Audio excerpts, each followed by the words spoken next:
সম্মানিত ভিউয়ার্স, আসসালামু আলাইকুম। আমি আজকে দেখতেছেন কিছু কাঁচা বাজার ডিম, এখানে বিভিন্ন প্রকার পণ্য আছে।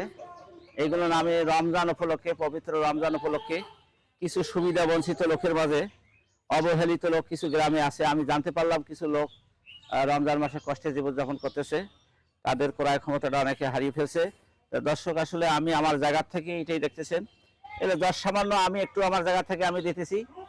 দর্শক, আসলে আমাকে এই কাজগুলো করতে ভালো লাগে। দৈনন্দিন মানুষের পাশে সবসময় বিপদে আমার থাকতে ভালো লাগে, অসহায়ের পাশে থাকতে। এইটি আমি নিজস্ব অর্থায়নে এগুলো আমি করি। তার ধারাবাহিকতায় আজকেও আমি এই কাজটি করতেছি। তো দর্শক, আপনারা আমার সঙ্গে আমাকে দোয়া করবেন, আমি যেন আরও এই ধরনের কাজগুলোর সামনে ভালো ভালো কাজগুলো করতে পারি। আপনারা আমাকে দোয়া করবেন, আমি যেন আরও সামনে এসে ভালো কিছু করতে পারি। এটা রমজান মাস উপলক্ষে ফ্রিতেই আমি ডিম, কিছু দেখতেছেন কাঁচা বাজার, এগুলো দিয়ে দিতেছি দশ সামান্য আমার নিজের অর্থায়নে। আর আমি জানিয়ে রাখি আপনাদেরকে, যা আমি কামাই করি 1/3 টাকা আল্লাহর পথে এইভাবে আমি দৈনন্দিন খরচ করি। ধন্যবাদ, ভালো থাকুন, সুস্থ থাকুন, আল্লাহ।